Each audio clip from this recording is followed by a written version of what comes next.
Matusalén vivió 969 años. Hoy ningún humano pasa de 120.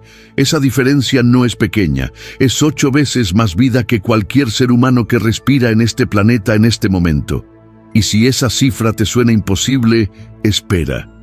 Porque no fue solo Matusalén, fue Adán con 930, fue Set con 912, fue Noé con 950, 10 patriarcas seguidos, generación tras generación, viviendo casi un milenio cada uno, hasta que algo pasó, algo que cortó la vida humana de 900 años a 70 años, y lo hizo en menos de 10 generaciones después del diluvio.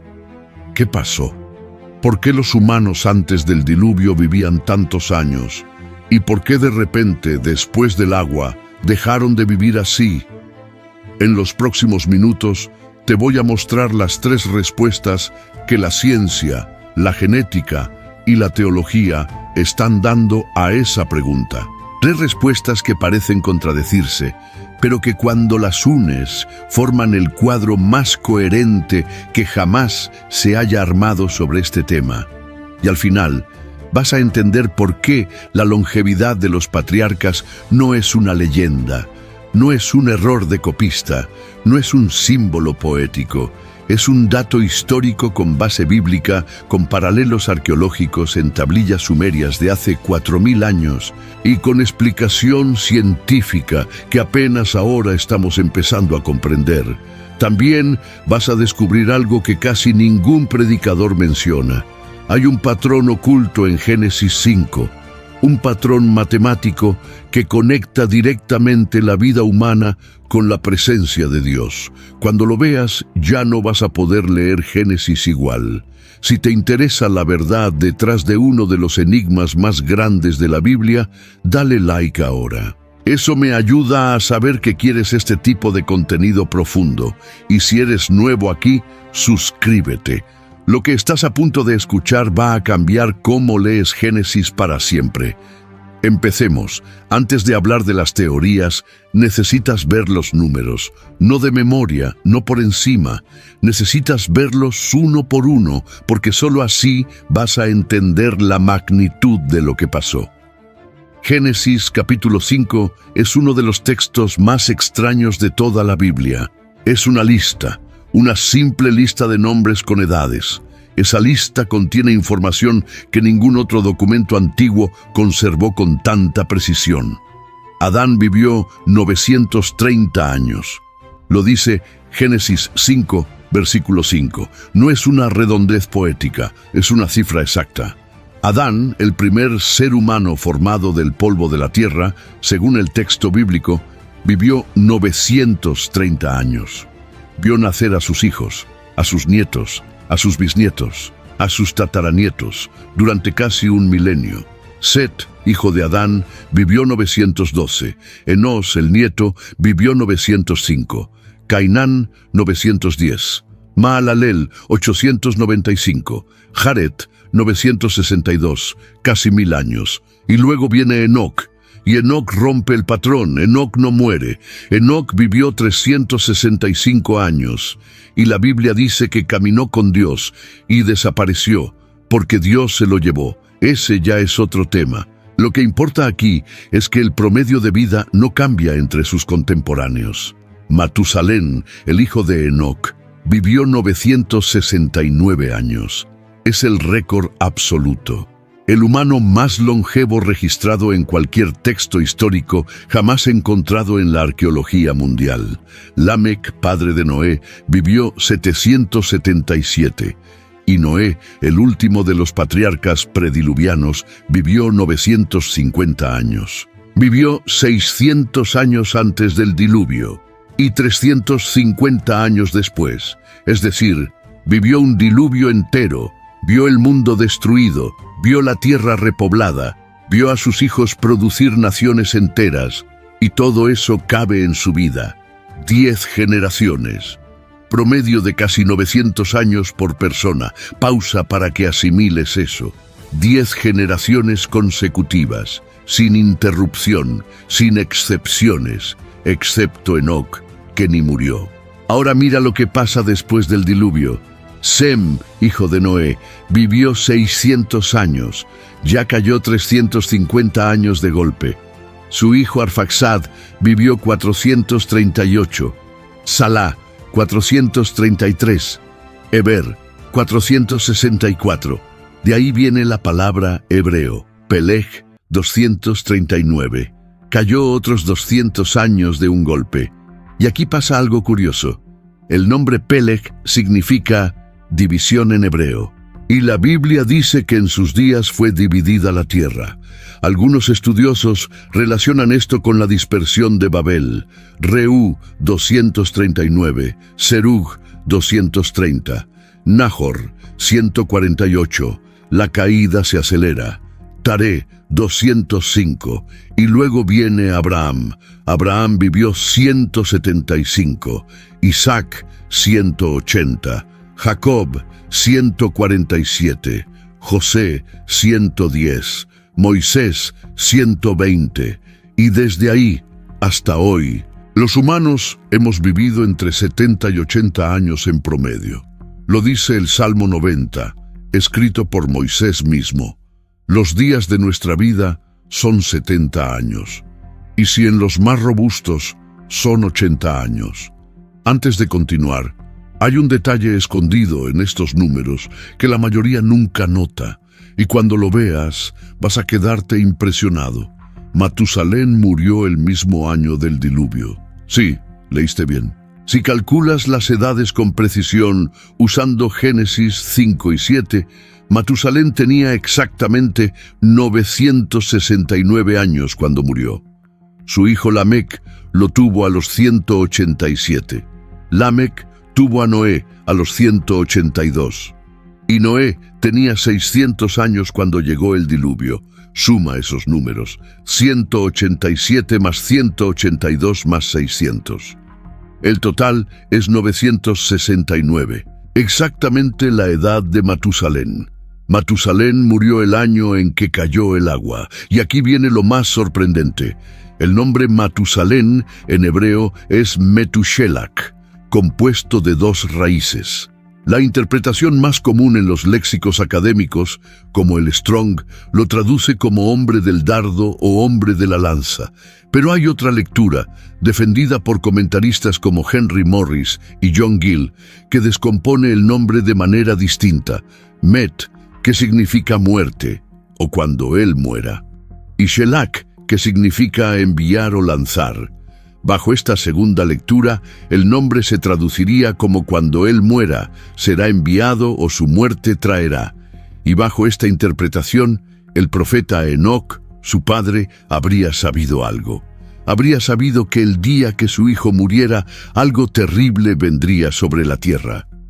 Las dos lecturas son legítimas desde el punto de vista lingüístico, aunque la mayoría de léxicos modernos prefieren hombre del dardo. Sin embargo, dado que Matusalén efectivamente murió el año del diluvio, muchos eruditos creen que su nombre llevaba una carga profética intencional. Según esa lectura, Dios estuvo conteniendo el juicio durante los 969 años de vida de Matusalén. Por eso él vivió más que cualquier otro humano en la historia. No fue casualidad, fue paciencia divina. Cada año que Matusalén respiraba era un año más que Dios daba a la humanidad para arrepentirse. ¿Te das cuenta de lo que esto significa? La persona más longeva de toda la Biblia es, bajo esta lectura, el símbolo viviente de la misericordia de Dios. Mientras él vivió, Dios esperó. Cuando él murió, el diluvio vino. Vuelve ahora a los números. ¿Te das cuenta de lo que acaba de pasar? En menos de 1000 años, la vida humana cayó de 900 a 70. Una caída del 92%, algo monumental, catastrófico, biológicamente imposible bajo cualquier modelo evolutivo gradual.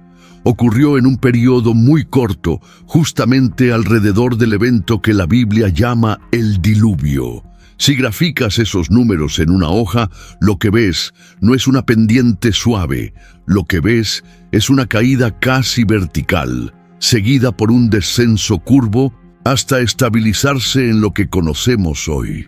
Cualquier estadístico te diría que esa curva indica una intervención puntual catastrófica en algún momento específico, no un proceso lento.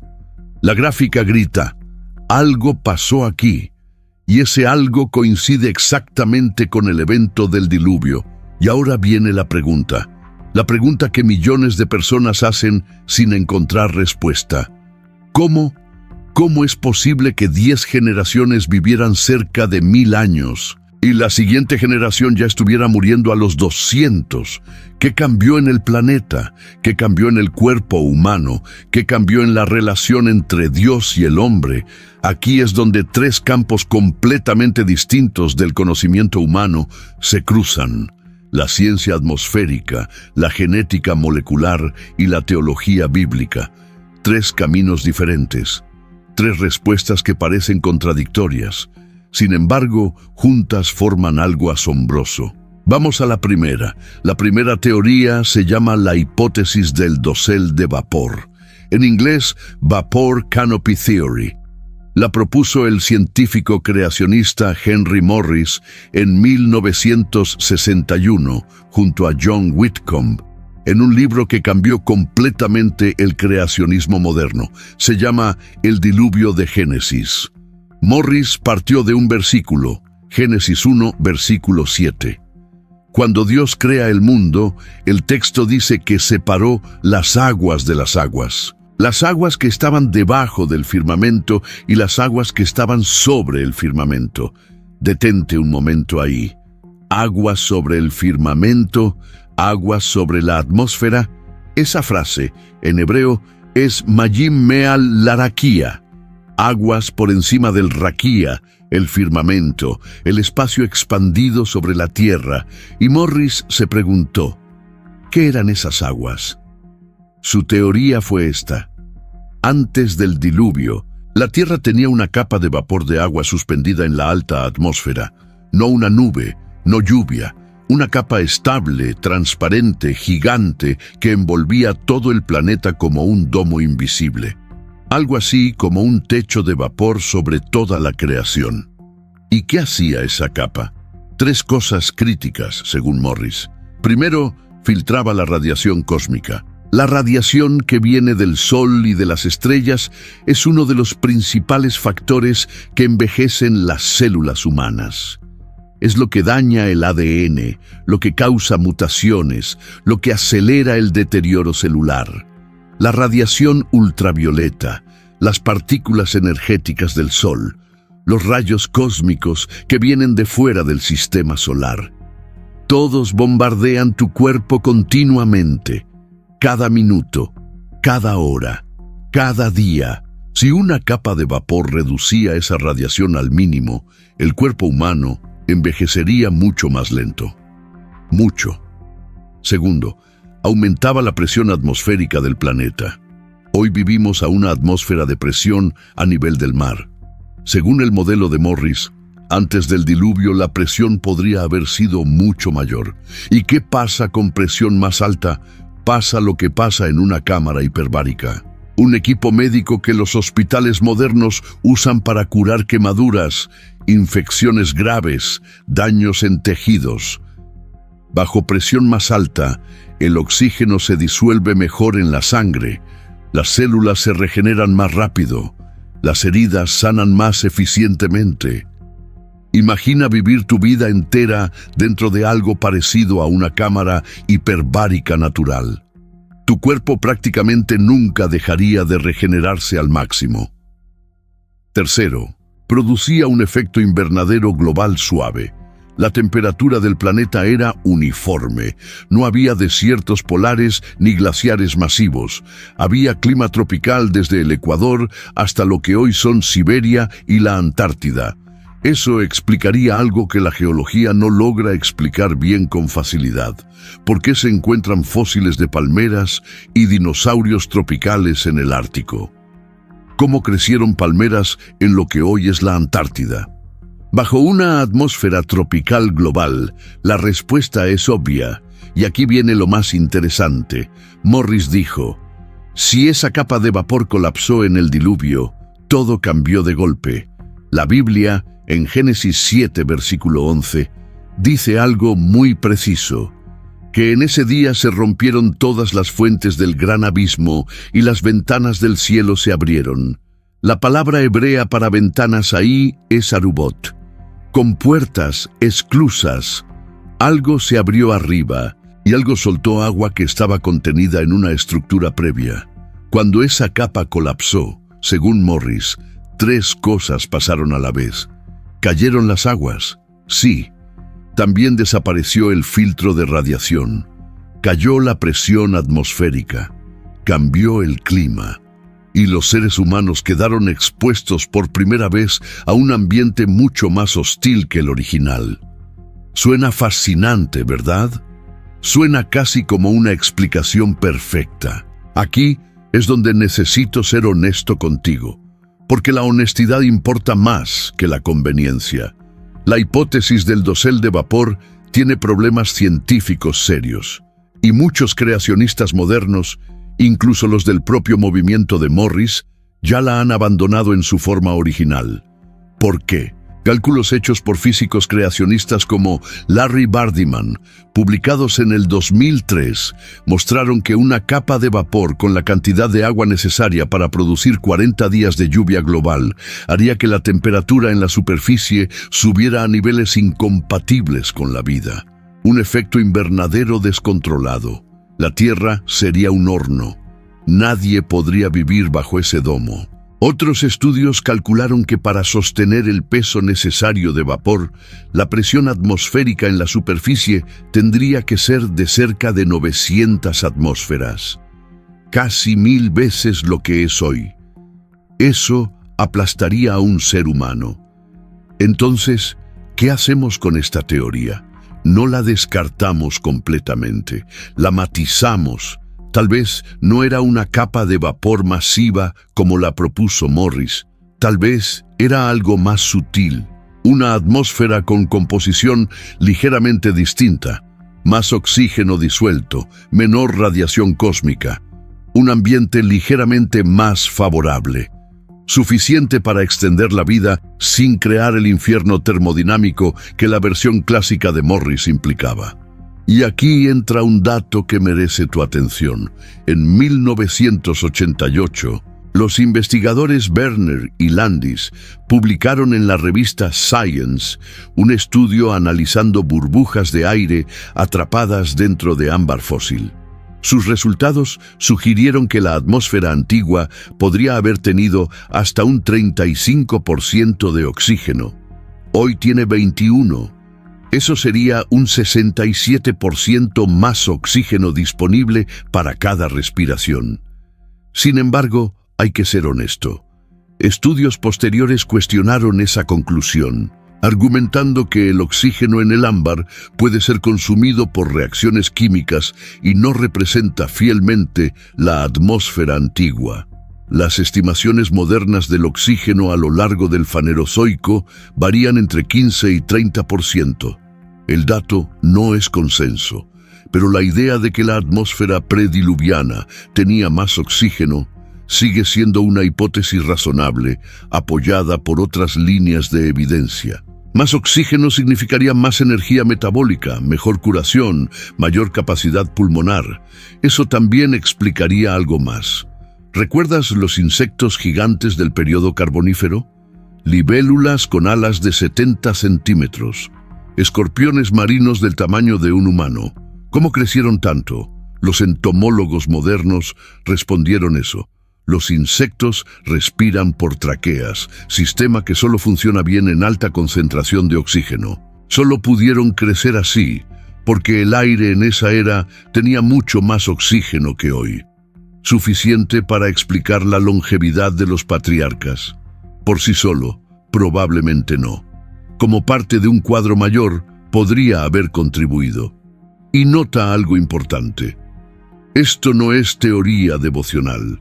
Es evidencia geológica documentada en revistas científicas seculares. La teoría del dosel, en su forma original, está en crisis. La idea base de que el ambiente físico antes del diluvio era distinto del actual, sigue siendo una hipótesis razonable, solo que ya no es suficiente por sí sola. Vamos a la segunda teoría. Aquí las cosas se ponen mucho más concretas y mucho más medibles. La segunda teoría es genética. Para entenderla, necesitas saber algo que la mayoría de las personas no sabe. El cuerpo humano acumula mutaciones generación tras generación. No es teoría, no es opinión. Es un hecho medido por miles de estudios genéticos publicados en revistas científicas de referencia mundial. Cada vez que un padre y una madre conciben un hijo, ese hijo nace con aproximadamente entre 100 y 200 mutaciones nuevas en su ADN. Mutaciones que sus padres no tenían. La mayoría son inofensivas. Una pequeña parte, sin embargo, deteriora el funcionamiento celular, y esa pequeña parte se acumula. A lo largo de miles de generaciones, esas mutaciones se acumulan. Es lo que los genetistas llaman entropía genética. Un término popularizado por el Dr. John Sanford, ex profesor de la Universidad de Cornell y científico que desarrolló la pistola génica, una tecnología revolucionaria en biotecnología que hoy se usa en laboratorios alrededor del mundo. Sanford no es un teólogo improvisado. Sanford es un genetista de élite. Tiene más de 25 patentes a su nombre, y en el año 2005 publicó un libro llamado Entropía genética. En ese libro propone algo asombroso, que el genoma humano se está deteriorando. Lento, sí. Constante, sí. Que cada generación tiene un poco más de carga mutacional que la anterior. Y que si proyectamos esa curva hacia atrás, llegamos a un punto donde, hace algunos miles de años, el genoma humano estaba significativamente menos deteriorado de lo que está ahora. Hay que aclarar algo aquí también para ser honestos. La teoría de Sanford es minoritaria en la comunidad científica general. La mayoría de genetistas no aceptan que el genoma humano se esté degradando en la forma que él describe. Pero su modelo matemático es serio y merece consideración. ¿Te suena familiar? Eso es exactamente lo que la Biblia describe. Adán y Eva, según el texto bíblico, fueron creados perfectos, genéticamente perfectos, sin enfermedades, sin defectos, sin las miles de mutaciones acumuladas que hoy todos cargamos. Cuando fueron expulsados del Edén, esa perfección empezó a deteriorarse, lentamente al principio, acumulativamente con el tiempo. Por eso, los primeros patriarcas vivían más, tenían menos errores genéticos, sus células se replicaban con mayor fidelidad, su sistema inmune funcionaba mejor, su capacidad de regeneración era mayor. Sus enzimas reparadoras de ADN, las llamadas helicasas y polimerasas, trabajaban en un material genético menos contaminado. Y luego viene el diluvio. Aquí pasa algo crítico que la mayoría ignora.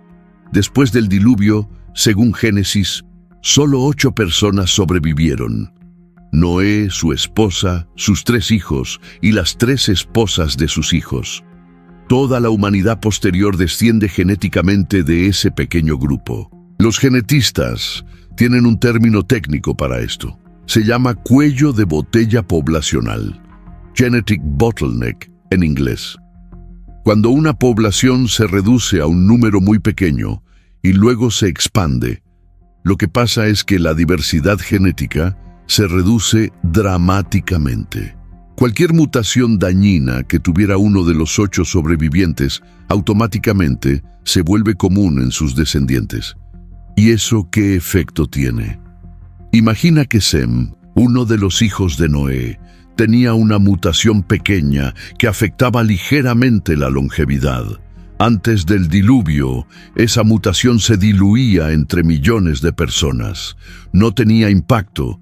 Después del diluvio, cuando Sem es uno de 3 patriarcas que repoblaron el mundo, esa mutación se transmite a todos sus descendientes. a sus descendientes y a los descendientes de sus descendientes. Multiplica eso por las pequeñas mutaciones que cada uno de los 8 llevaba, y por cada generación posterior, y empezarás a entender por qué la vida se desplomó tan rápido. Hay un dato genético adicional que vale la pena considerar: los matrimonios cercanos. Antes del diluvio, con una población mucho mayor, los descendientes podían casarse con personas genéticamente más distantes. Después del diluvio, durante varias generaciones, los matrimonios fueron entre familiares cercanos. Sara, la esposa de Abraham, era su media hermana, según el propio Abraham confiesa en Génesis 20, versículo 12. Isaac se casó con Rebeca, prima en segundo grado. Jacob se casó con Lea y Raquel, sus primas hermanas, hijas de su tío Labán. Eso no era inmoral en ese momento, porque la carga genética todavía era baja. Los hermanos podían casarse sin transmitir defectos significativos. La ley contra el incesto en Levítico 18, donde Dios prohíbe expresamente los matrimonios entre parientes cercanos, fue dada mucho después, específicamente en tiempos de Moisés, casi 2500 años después de la creación. Para ese momento, la acumulación mutacional ya hacía peligrosos esos matrimonios, porque ya había suficientes defectos genéticos compartidos entre parientes como para que la consanguinidad fuera dañina. Dios no cambió de opinión. Dios adaptó la ley a la condición biológica nueva de la humanidad post-diluviana.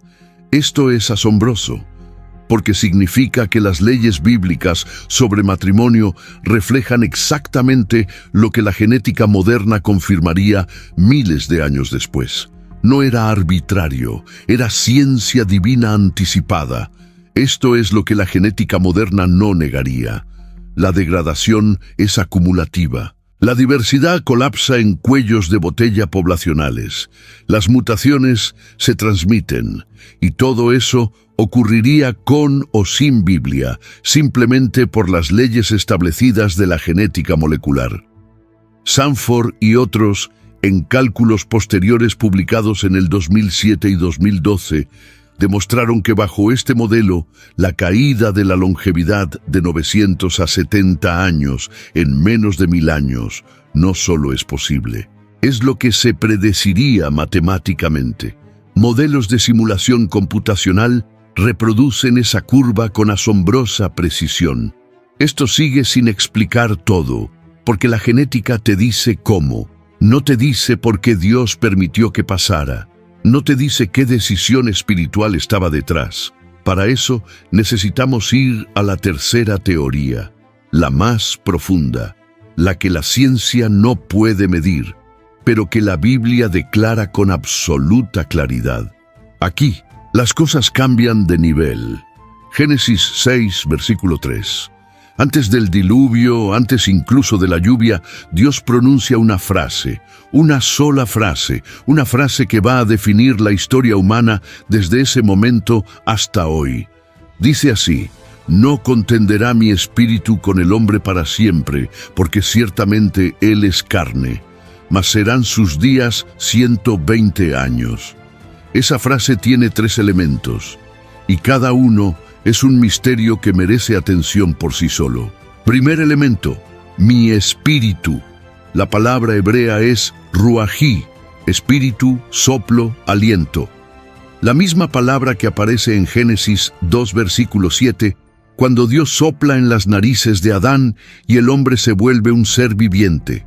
La misma palabra que aparece en Génesis 1, versículo 2, cuando el Espíritu de Dios se movía sobre las aguas.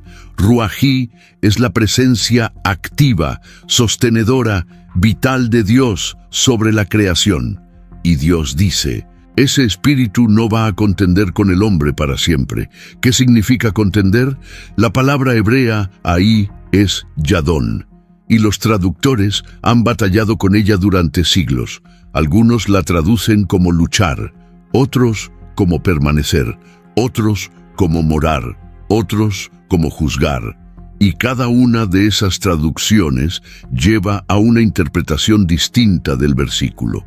Si Yadon significa luchar, entonces Dios está diciendo que va a dejar de pelear contra la rebelión humana, que va a soltar el freno espiritual. Si Yadón significa permanecer o morar, entonces Dios está diciendo algo todavía más profundo.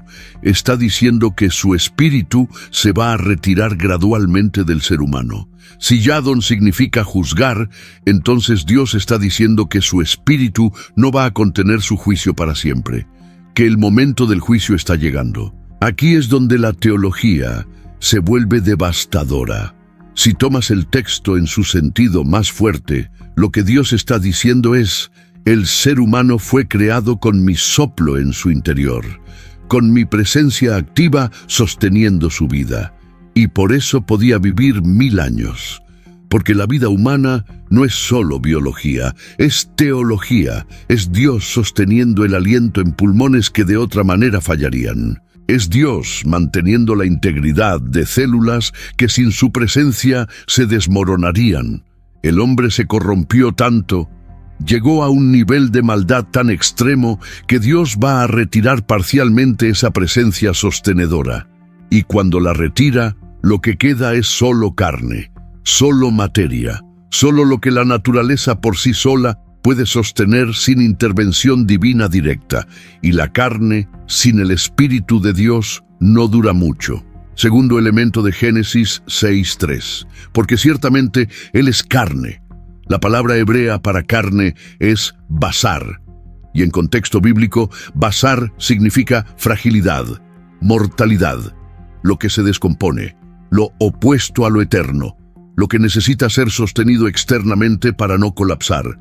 Dios está diciendo: si retiro mi espíritu, lo único que queda es basar, carne, y la carne envejece, la carne enferma, la carne muere, y muere rápido. La carne sin espíritu divino es como un cuerpo desconectado del enchufe de la pared. Pierde energía, se apaga. Tercer elemento: mas serán sus días 120 años. Aquí hay dos interpretaciones principales entre los estudiosos serios, y conviene que conozcas las dos, porque cada una ilumina algo distinto del versículo. Primera interpretación: Dios estaba dando un plazo, 120 años, para que la humanidad se arrepintiera antes del diluvio. Esta es la lectura que defienden teólogos como Edward Andrews, John MacArthur y muchos comentaristas reformados. La razón es simple.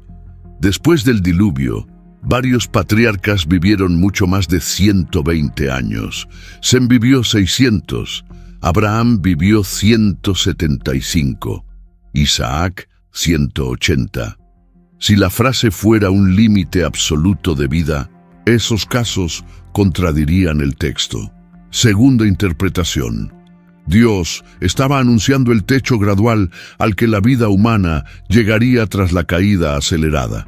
Esta es la lectura que defienden otros estudiosos, notando que efectivamente hoy en día casi nadie vive más de 120 años. La persona más longeva documentada con certeza, Jeanne Calment, una mujer francesa, murió a los 122 años en 1997. Y los casos de personas pasando los 120 son extremadamente raros, estadísticamente casi cero. Quizá las dos interpretaciones sean correctas. Quizá Dios estaba dando el plazo final antes del diluvio y al mismo tiempo declarando el límite teológico que eventualmente alcanzaría la vida humana sin su soplo, sosteniéndola plenamente. Lo que importa para nuestro estudio es esto. La Biblia conecta directamente la longevidad humana con la presencia del Espíritu de Dios. Cuanto más cerca está Dios, más larga es la vida. Cuanto más se aparta el ser humano de Dios, más corta se vuelve la vida. Esto no es metáfora, es teología sistemática. Mira el patrón completo, esto va a sorprenderte. En el Edén, antes de la caída, la vida era eterna. Dios estaba presente físicamente con Adán y Eva. Caminaba con ellos en el huerto al aire del día. Génesis 3, versículo 8. No había muerte, no había envejecimiento, no había decaimiento. La presencia de Dios era inmediata y total. Después de la caída, la presencia de Dios se aleja parcialmente. Todavía hay comunicación directa. Dios habla con Caín. Dios camina con Enoc hasta que se lo lleva. Y los patriarcas viven cerca de 1000 años. Después del diluvio, Dios reduce su contacto directo con la humanidad. Habla con algunos patriarcas, como Abraham, Isaac, Jacob, sin caminar con ellos como antes, y la vida cae a 400 años, luego a 200. Después de Babel, Dios escoge una sola línea, la de Abraham, para revelarse, y la vida cae a 200 años. Para todos los demás pueblos, la presencia de Dios se vuelve aún más distante. Después de la ley de Moisés, Dios se relaciona con su pueblo principalmente por medio de profetas, la ley escrita, el tabernáculo y luego el templo. Su presencia directa está cada vez más mediada. Y la vida cae a 70 u 80 años. Después del exilio babilónico, los rabinos hablan de la era del silencio, 400 años sin profecía, sin voz directa de Dios, sin manifestaciones sobrenaturales evidentes en Israel. La vida humana sigue en 70 años. ¿Ves el patrón? Cada paso de alejamiento espiritual coincide con un escalón de pérdida de longevidad. No es coincidencia, es correlación teológica profunda. Aquí viene algo aún más asombroso. La Biblia anuncia que en el reino mesiánico, cuando Dios vuelva a habitar con los hombres directamente, la longevidad volverá. Isaías 65, versículo 20 dice: «No habrá más allí niño que muera de pocos días, ni viejo que sus días no cumpla. Porque el niño morirá de 100 años, y el pecador de 100 años será maldito. 100 años será considerado como morir joven». ¿Te das cuenta de lo que está diciendo el texto? En el futuro reino, cuando la presencia de Dios vuelva a llenar el mundo, los humanos volverán a vivir cientos de años. La vida a largo plazo no es una excepción del pasado, es una consecuencia directa de la cercanía con Dios. Es una característica natural de la convivencia con la presencia divina. Esto no es opinión devocional, es teología bíblica sistemática. Es el hilo conductor que une Génesis con Isaías, pasando por Salmos, Proverbios y Job. La longevidad no es accidente biológico, es señal de proximidad divina, es termómetro espiritual. Ahora podemos juntar las 3 teorías, y vas a ver algo que pocos han notado en la enseñanza moderna. Las 3 teorías no se contradicen, se complementan en un mismo cuadro. La teoría científica dice: el ambiente físico era distinto, más oxígeno disponible, menos radiación cósmica, atmósfera más favorable para el cuerpo humano. La teoría genética dice: el genoma humano era menos corrompido, menos mutaciones acumuladas, mayor capacidad de reparación celular, mejor diversidad genética en la población. La teoría teológica dice: el Espíritu de Dios sostenía la vida con más intensidad, y cuando ese sostén se retiró progresivamente, todo lo demás colapsó también. ¿Y si las 3 son verdaderas a la vez? ¿Y si Dios, al retirar parcialmente su presencia sostenedora del mundo, permitió que la atmósfera se degradara, que el genoma humano se deteriorara y que la vida se acortara como consecuencia natural de la pérdida espiritual? En la teología bíblica, lo espiritual no está separado de lo físico. Cuando Adán pecó, no solo su alma cayó, la tierra fue maldita, los animales empezaron a morir, las espinas brotaron del suelo, toda la creación gimió, como dice Pablo en Romanos 8, versículo 22, esperando ser liberada de la corrupción. El pecado tiene consecuencias físicas medibles y la lejanía de Dios tiene efectos biológicos reales sobre la materia. Por eso, las 3 teorías son una sola teoría con 3 caras. El ambiente cambió, el cuerpo se degradó, y todo porque la relación entre Dios y la humanidad se rompió en niveles progresivamente más profundos. Esa es la respuesta bíblica completa. Antes de cerrar, hay algo más que necesitas saber, algo que pocos predicadores mencionan, algo que la arqueología nos ha entregado y que confirma de manera asombrosa el relato bíblico de manera completamente independiente. Existen documentos no bíblicos, anteriores incluso a Moisés, que también hablan de humanos que vivían siglos o milenios antes de un gran diluvio. El más famoso se llama la Lista Real Sumeria. Es una tablilla cuneiforme encontrada en las ruinas de Mesopotamia, fechada aproximadamente en 2100 a.C., casi 1000 años antes de Moisés. Y existen al menos 12 copias distintas de ella en museos del mundo, incluyendo el Museo Británico y la Universidad de Oxford. La Lista Real Sumeria comienza así. Cuando la realeza descendió del cielo, la realeza estaba en Eridu. En Eridu, Alulim fue rey. Reinó 28.800 años. Sí, 28.000 años. Y luego sigue una lista de 8 reyes que vivieron antes de un gran diluvio, cada uno con cifras de decenas de miles de años de reinado. Alalgar reinó 36.000 años. En Menluanna reinó 43.200 años. Y así sucesivamente. Y al final, esa lista dice textualmente, y entonces vino el diluvio, y barrió la tierra. Detente ahí. Una tablilla sumeria, escrita 1000 años antes de Moisés, en un sistema religioso completamente distinto al hebreo, también registra un diluvio que dividió la historia humana entre una era de vidas extraordinariamente largas y una era de vidas más cortas. Los números sumerios son exagerados, claramente. El patrón es idéntico al de Génesis. Una era de humanos que vivían tiempos imposiblemente largos. Un diluvio que cortó esa era. Y una nueva humanidad con vida más corta después.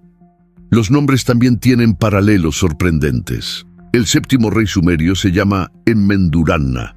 Reinó en Sipar, la ciudad del dios Sol. ¿Sabes quién es el séptimo patriarca en Génesis 5? Enoc, que vivió exactamente 365 años, el número de días de un año solar, y que, según el texto bíblico, caminó con Dios y desapareció.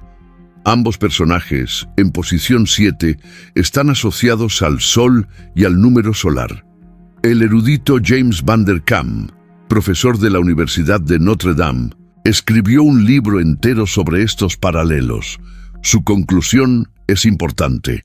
La coincidencia no es casual. La dirección de la coincidencia es importante. Génesis no copia a los sumerios. Los sumerios y Génesis están recordando, cada uno con sus propias distorsiones culturales, un evento histórico real que toda la humanidad antigua sabía que había ocurrido. Génesis lo preserva con precisión asombrosa. Cifras racionales, genealogías rastreables, edades verificables. Los sumerios lo preservan con exageraciones mitológicas, infladas por el sistema sexagesimal mesopotámico, donde los números se multiplicaban por 60 repetidamente. El sumerólogo Raúl López calculó que si reduces las cifras sumerias dividiendo por 62 veces, te quedan números asombrosamente similares a los de Génesis. 28.800 dividido entre 60 al cuadrado es 8. 36.000 dividido entre 60 al cuadrado es 10. Las cifras originales pudieron haber sido reales, y los escribas posteriores las multiplicaron por 62 veces para exagerar la grandeza de los reyes ancestrales. El núcleo histórico es el mismo. Hubo una era prediluviana con vidas extraordinarias. Hubo un diluvio. Hubo una nueva humanidad con vidas más cortas después. Y aquí hay otro detalle que pocos predicadores mencionan: la precisión interna de Génesis. Las edades en Génesis 5 no son números redondos, no son cifras que terminan en 0 o 5. Son números específicos, como si hubieran sido medidos uno por uno. 930, 912, 905, 910, 895, 962, 365, 969, 777, 950. Si Moisés o algún editor posterior hubiera inventado esas edades, las habría dejado redondas. 1000 años, 500 años, 2000 años, cifras estilizadas como las de los sumerios. No es así. Las cifras de Génesis tienen una precisión que solo viene de registros reales, conservados generación tras generación con cuidado meticuloso. Y otro detalle aún más intrigante, aunque debes saber que esto entra en el terreno de la interpretación, no del hecho establecido. Una propuesta hecha por el comentarista bíblico Chuck Missler sugiere que los nombres de los 10 patriarcas, leídos en orden, podrían formar un mensaje. Hay que aclarar que esta interpretación es controversial entre eruditos hebreos y que varios especialistas la han cuestionado, porque algunos de los significados que Missler asigna a los nombres no coinciden exactamente con los que ofrecen las concordancias hebreas estándar. Pero la propuesta es interesante y vale la pena conocerla. Según Missler, los significados aproximados serían los siguientes. Adán significa hombre, Set significa designado, Enos significa mortal, Cainán, en su lectura, lamento, Maalalel significa el Dios bendito o alabado, Jared, en su lectura, descendió, Enoc, en su lectura, enseñanza, aunque las concordancias estándar suelen dar dedicado. Matusalén, según una de las 2 interpretaciones hebreas posibles, su muerte traerá. La otra interpretación, más común en los léxicos académicos, es hombre de la lanza. Lamec significa desesperación o lamentación. Noé significa descanso o consuelo, aunque Génesis 5:29 explica el nombre en el contexto del alivio del trabajo en la tierra maldita. Si se leen estos significados en orden, según la propuesta de Missler, formarían algo como: el hombre fue designado mortal en lamento, el Dios bendito descendió enseñando, su muerte traerá al desesperado descanso. Te repito que esto es una propuesta interpretativa, no un dato objetivo. Las concordancias hebreas estándar darían lecturas diferentes para varios de estos nombres. Pero para Missler y los que siguen su lectura, esto sería una huella temprana del Evangelio escondida en una genealogía, 1600 años antes de Cristo. Tomes esta propuesta como prueba contundente o como una curiosidad sugerente, lo cierto es que Génesis 5 no es solo una lista de personas. Es un documento denso, lleno de simetrías matemáticas, paralelos arqueológicos y posibles capas de significado teológico que merecen estudio cuidadoso. No solo los sumerios. Beroso, un sacerdote babilónico del siglo III a.C., escribió una historia de Babilonia llamada Babiloniaca. En ella menciona 10 reyes prediluvianos, con vidas también muy largas. 10. El mismo número que los patriarcas de Génesis 5. Y al final dice que vino un diluvio que cubrió la tierra. Manetón, sacerdote egipcio del mismo siglo, escribió una historia de Egipto, donde mencionaba reyes con vidas extraordinarias en una era anterior a los faraones humanos. Los chinos antiguos, los hindúes, los persas, los aztecas, los pueblos andinos, casi todas las civilizaciones del mundo conservan, en alguna forma, el recuerdo de una era prediluviana con vidas extraordinariamente largas y un diluvio que terminó esa era. Y hay otro descubrimiento arqueológico fascinante, la lista de Lagash, encontrada también en Mesopotamia, en la ciudad de Lagash. Esa lista no se refiere a la era prediluviana, sino a la era inmediatamente posterior al diluvio, y describe algo asombroso. Dice que en aquellos días, después que las aguas se retiraron, la infancia humana duraba 100 años. 100 años de niñez antes de que el hombre fuera apto para trabajar. La cifra es enorme, y aunque la lista habla del periodo postdiluviano, no del prediluviano, lo que confirma es que en la memoria sumeria, las generaciones inmediatamente posteriores al diluvio todavía vivían tiempos extraordinariamente largos, lo cual concuerda exactamente con Génesis 11, donde Sem vivió 600 años, Arfaxad 438, y las paternidades ocurrían a edades avanzadas. Set engendró a Enos a los 105 años. Cainán engendró a Mahalalel a los 70. Mahalalel engendró a Yared a los 65. Las paternidades tardías y la niñez prolongada son consistentes con un desarrollo biológico más lento, que se ajustaba al ritmo de vidas mucho más largas. ¿Cómo es posible que una tablilla sumeria, escrita en otro continente, en otro idioma, en otra religión, conservara ese mismo patrón cronológico? Solo una respuesta tiene sentido: porque era verdad, porque los humanos en esos tiempos realmente vivían así, y todas las culturas que descendieron de los hijos de Noé conservaron, cada una a su manera, ese recuerdo común. Hay otro punto que merece tu atención: la cadena de transmisión. ¿Cómo llegó la información sobre Adán hasta Moisés, que escribió Génesis casi 2500 años después? La respuesta está en la longevidad misma.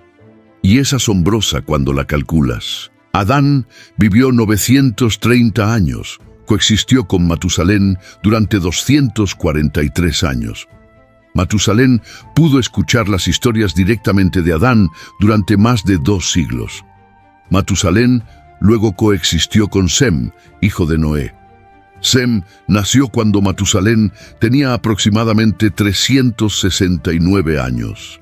Vivieron juntos por más de 600 años. Sem, a su vez, vivió hasta los 600 años. Murió aproximadamente 25 años antes que Abraham naciera. Pero Sem coexistió con Abraham durante 150 años. Sí, Abraham pudo conocer personalmente a Sem, el hijo de Noé. Sem fue su contemporáneo durante más de un siglo. Abraham luego transmitió la información a Isaac, Isaac a Jacob, Jacob a sus hijos, y entre los descendientes de Jacob hasta Moisés hay solo unas 3 o 4 generaciones, dependiendo de la genealogía exacta de Levi a Moisés. Esto significa que entre Adán y Moisés, la información pudo transmitirse en aproximadamente 6 eslabones humanos. 6 personas. Adán contó a Matusalén, Matusalén contó a Sem, Sem contó a Abraham, Abraham contó a Isaac y Jacob. Los hijos de Jacob, incluyendo Coat, transmitieron a Amram, y Amram a Moisés. 6 eslabones. Casi 2500 años de historia transmitida con asombrosa fidelidad por solo 6 personas. Eso es posible porque cada una de esas personas vivió siglos, y esa transmisión es exactamente lo que permitió que Génesis preservara la información con tanta precisión. ¿Te das cuenta de cómo se conectan los hilos? La longevidad prediluviana no es solo un dato curioso. Es lo que permitió la preservación del relato.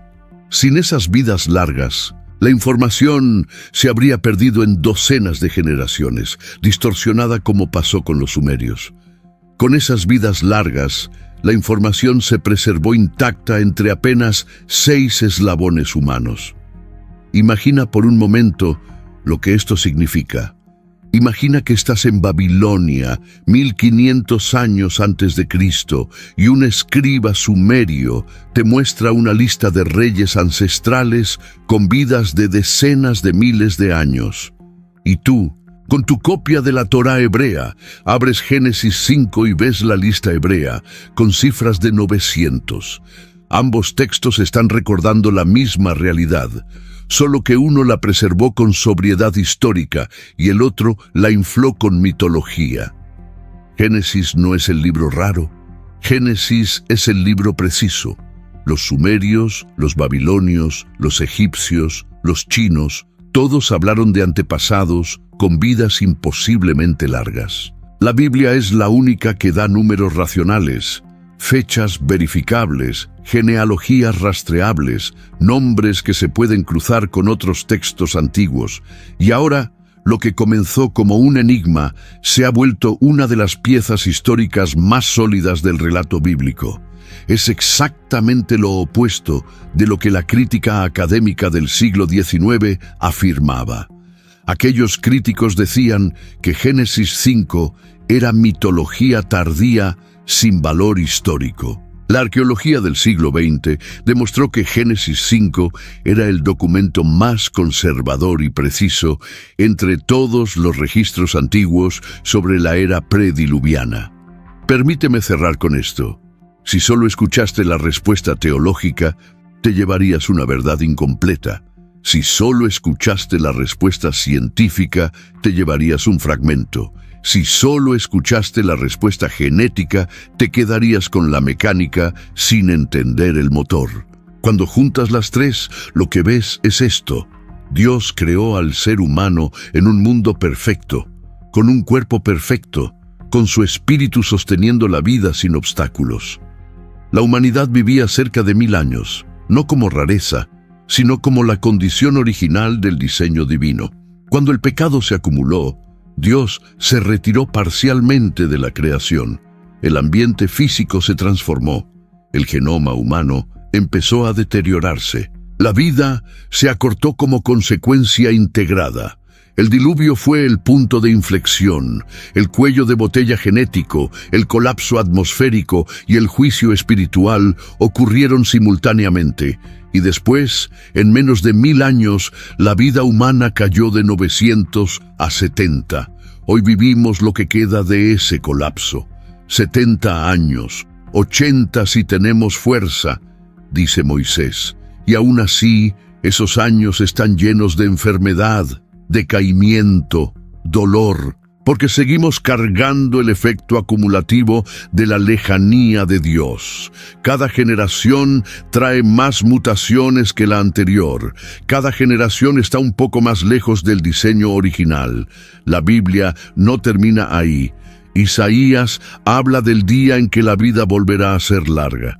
Apocalipsis 21 habla del día en que Dios habitará otra vez con los hombres, cuando enjugará toda lágrima, cuando ya no habrá muerte, ni llanto, ni dolor, porque las primeras cosas pasaron. La longevidad prediluviana no fue una excepción del pasado, era como se suponía que viviéramos. Es como viviremos cuando Dios restaure todas las cosas. Piensa en esto la próxima vez que leas que Matusalén vivió 969 años. No es una leyenda, no es exageración escribal, es un eco de cómo era el mundo cuando Dios y el hombre todavía caminaban cerca, y es una promesa de cómo va a volver a ser. Imagina por un momento la vida de Matusalén, imagina vivir 969 años, imagina ver a Adán todavía vivo cuando tú tienes ya 200 años, escuchando de su propia boca cómo era el Edén. Imagina ver a tus tataranietos crecer, casarse, tener hijos. Imagina ver eras enteras de la historia humana pasar frente a tus ojos. Imagina morir el mismo año del diluvio, después de casi 1 milenio de vida, llevándote a la tumba memorias que ningún humano moderno podría reunir en 100 vidas. Eso era posible cuando Dios estaba más cerca. Mientras tanto, estamos aquí, con nuestros 70 años, con nuestro cuerpo que envejece, con nuestro tiempo limitado. Y la pregunta que cada uno necesita responder es esta: ¿qué estás haciendo con los años que tienes? Porque cada año que vives es una oportunidad para acercarte al Dios cuya presencia sostenía la vida de Matusalén. Una oportunidad para preparar tu alma para el momento en que la longevidad ya no será un misterio del pasado, sino una realidad eterna del futuro. Eso es lo que Génesis 5 te está diciendo. No es una lista aburrida de nombres, es una llamada a recordar de dónde vienes y a anhelar a dónde vas. Una llamada a darte cuenta de que la vida que tenías originalmente como humano era mucho mayor de lo que hoy puedes imaginar. Y que existe un camino de regreso, no por medio de la ciencia, no por medio de la genética, sino por medio del único que puede restaurar lo que se perdió.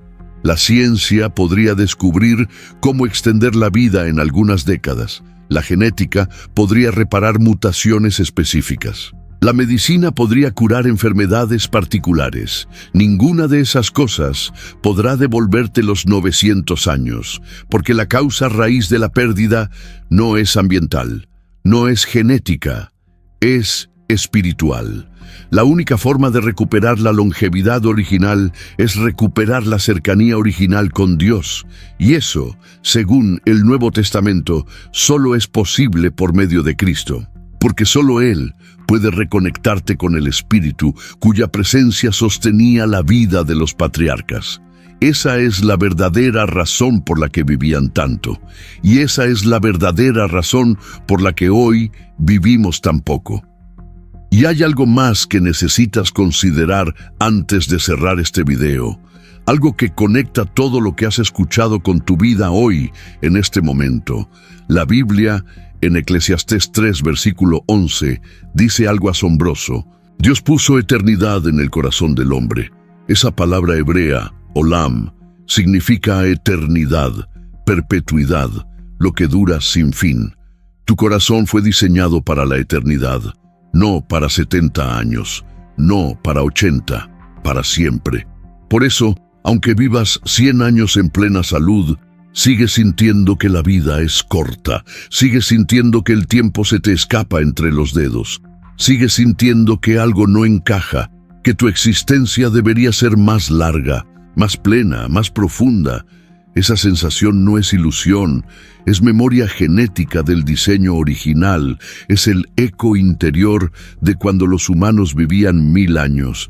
Es la huella que Dios dejó en ti para que nunca olvidaras que fuiste creado para algo mucho mayor. Cada vez que un anciano dice, me parece que apenas ayer era joven, está describiendo algo real. La eternidad puesta en su corazón está comparando su vida con el diseño original. Y por contraste, los 70 años parecen un instante. Cada vez que ves morir a alguien que amas y sientes que es injusto, que es demasiado pronto, que algo está mal, tu corazón tiene razón. Algo está mal. La muerte temprana no era el diseño, era consecuencia de algo que se rompió. Y cada vez que alguien que ha pasado por una experiencia cercana a la muerte regresa diciendo allá no había tiempo, sentí algo eterno, está describiendo lo que esperaba antes de la caída, lo que volverá cuando Dios restaure todas las cosas. Esto no es metafísica, es teología práctica. Cuando entiendes que Matusalén vivió 969 años no como excepción milagrosa, sino como condición humana original, tu propia vida adquiere una dimensión completamente nueva. Ya no estás viviendo la vida normal del ser humano. Estás viviendo una versión drásticamente reducida de lo que debería haber sido. Y esa versión reducida es un préstamo, un tiempo prestado, un anticipo. Lo que haces con ese anticipo importa mucho, porque la longevidad que perdimos no se recupera con dietas, ejercicios, suplementos o procedimientos médicos. La longevidad que perdimos solo se recupera en la resurrección. Y la resurrección, según el Nuevo Testamento, se obtiene por una sola vía: Cristo crucificado y resucitado. Pablo lo dice en 1 Corintios 15. Si Cristo no resucitó, vana es vuestra fe. Si Cristo no resucitó, los que durmieron en él perecieron. Pero ahora Cristo ha resucitado, primicia de los que durmieron. Así, en Cristo todos serán vivificados. La longevidad que tenía Matusalén era temporal. Por mucho que viviera, murió. La longevidad que ofrece Cristo es eterna. No 700 años, no 1000, para siempre, sin fin, sin enfermedad, sin envejecimiento, sin pérdida. Por eso el Evangelio es más grande que cualquier descubrimiento científico sobre extensión de vida. Por eso ningún avance médico podrá igualar lo que Cristo ya hizo. La ciencia te puede dar 10, 20, 50 años más. Cristo te ofrece la eternidad entera. Y esa oferta está abierta. Hoy, mientras escuchas este video, mientras respiras, mientras tu corazón late con la eternidad puesta dentro de él, la pregunta no es si puedes vivir como Matusalén. La pregunta es si vas a aceptar al único que puede llevarte más lejos que Matusalén jamás llegó. Si este video te ayudó a entender algo nuevo sobre la Biblia, déjame un like. No te imaginas cuánto me ayuda eso a seguir creando este tipo de contenido profundo. Y si todavía no te has suscrito, hazlo ahora. Vienen videos sobre temas que vas a querer escuchar, cosas que pocos canales se atreven a investigar con esta profundidad. Comparte este video con alguien que necesite escuchar esta verdad. Una persona que dude de la Biblia. Una persona que crea que los 900 años de Matusalén son leyenda. Tal vez, después de ver lo que acabas de ver, esa persona empiece a leer Génesis con otros ojos. Y déjame en los comentarios. ¿Cuál de las 3 respuestas te impactó más? ¿La científica, la genética, la teológica? Quiero saber qué piensas. Nos vemos en el próximo video.